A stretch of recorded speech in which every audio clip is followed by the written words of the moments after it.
There is a moment in every male elephant's life when he loses his mind completely, and his own family won't go near him.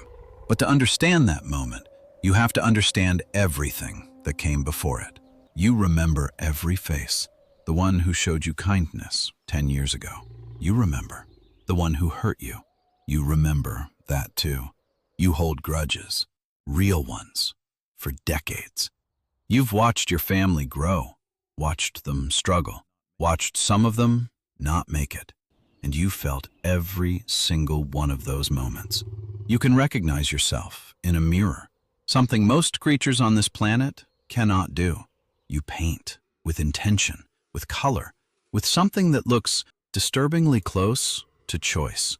You are not what most people think you are.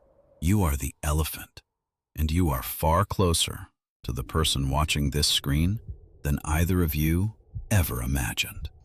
This is your life from the very first second of it.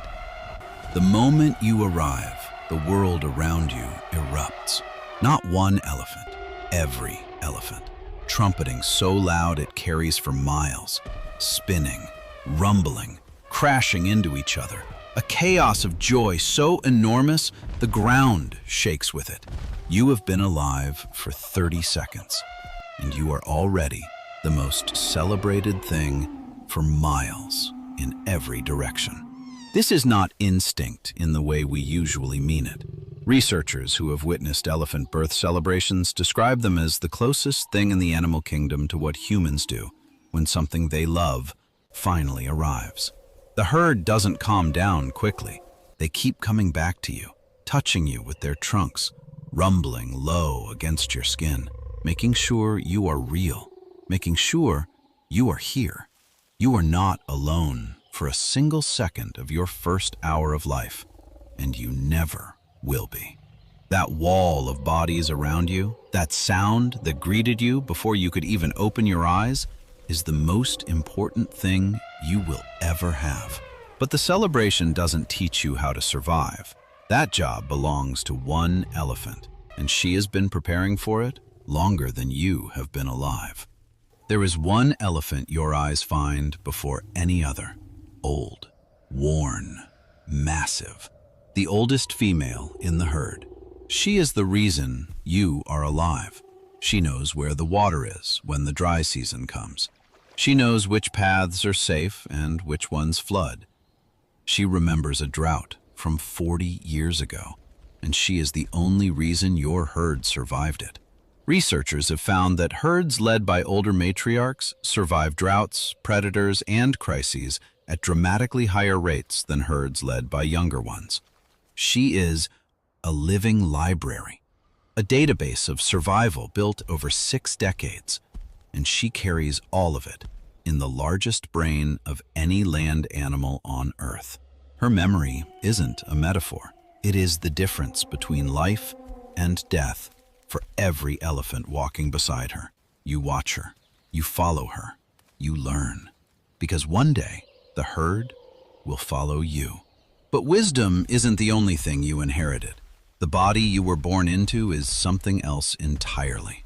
As you grow, the world opens up around you, and it is nothing like the world anyone else experiences. Stop, right now, before you hear anything, you feel it, not with your ears, through the ground, through the bones of your feet, a vibration, low, deep, traveling miles through the earth itself. Another elephant is calling. Not in a sound you can hear, in infrasound. Frequencies so low, the human ear cannot detect them at all, but you feel it in your feet before it ever reaches your ears, and you already know from the pattern of the vibration who it is, how far away, whether it is a call of greeting or a call of danger.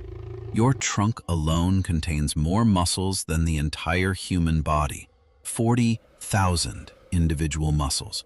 It can smell water from 12 miles away. It can feel the difference between a grain of sand and a single seed through touch alone. You are not experiencing the world the way the person watching this is. You are experiencing a version of it they will never have access to. You are growing into the most powerful land animal on Earth. And then something changes. Something begins that no one around you can stop, not even you. You are somewhere between 25 and 35 years old. A thick, dark liquid starts to seep from a gland on the side of your face. It runs down your cheek. It stains your skin. Your testosterone levels surge to 60 times their normal level. 60 times. For context, the testosterone surge in human males during puberty is a fraction of that. You become unpredictable, aggressive. Even your own family gives you space. The herd that celebrated your arrival, the ones who rumbled against your skin to make sure you were real, they step back now. Bulls who challenged you before will not come near you now. This is Musth, and it is not a malfunction. It is a design. Nature built this into you deliberately, because the males who go through Musth most intensely are the ones who pass on their genes, the ones whose offspring survive. What feels like madness from the outside is nature's quality control from the inside. And then, after weeks or months, it passes. The liquid stops, your eyes clear, you return, and your family lets you back in every time. But life in a herd is not only about the living, because what elephants do with their dead is something science is still struggling to explain. When one of your herd dies, you don't leave. You stay. You touch the body with your trunk, gently, repeatedly, the way you have greeted this elephant 1,000 times before. You cover the body with branches and leaves, not instinct, not accident, deliberate. Researchers have documented elephants returning to the bones of their dead years later, standing over them, going still, touching the skull with their trunk. They recognize the bones of their own family members from the bones of strangers.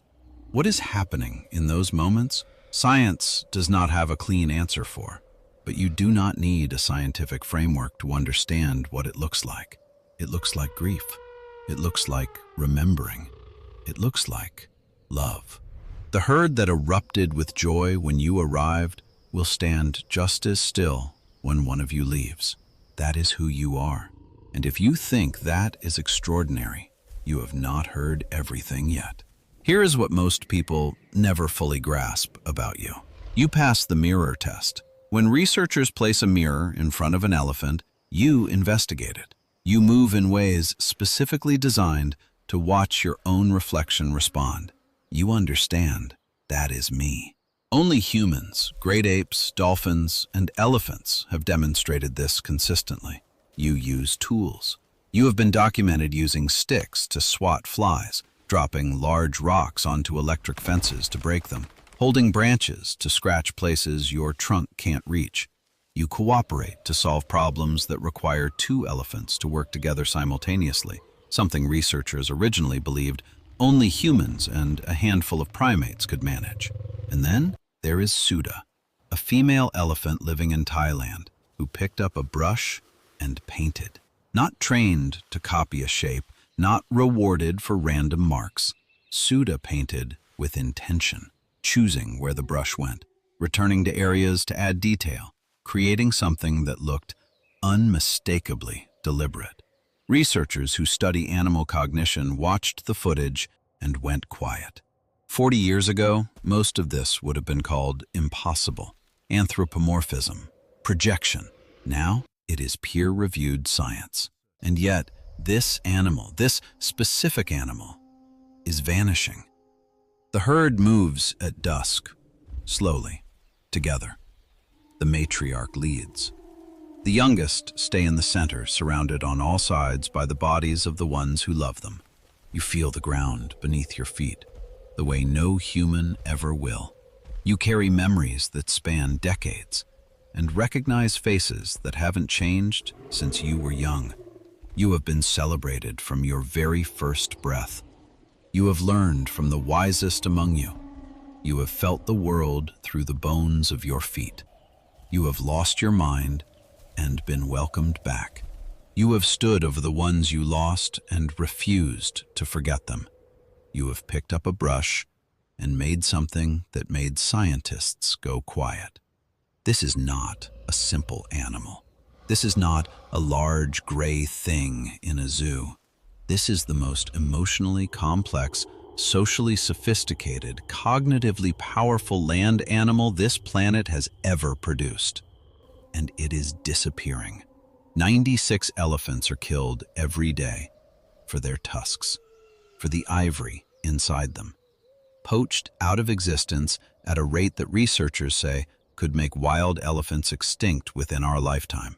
The animal that grieves its dead, that remembers every face, that picks up a brush and creates, that waits for the lost ones to come home, being hunted by the only species on Earth that should know better. You are the elephant. And the question is no longer what kind of animal you are. The question is, what kind of animal are we?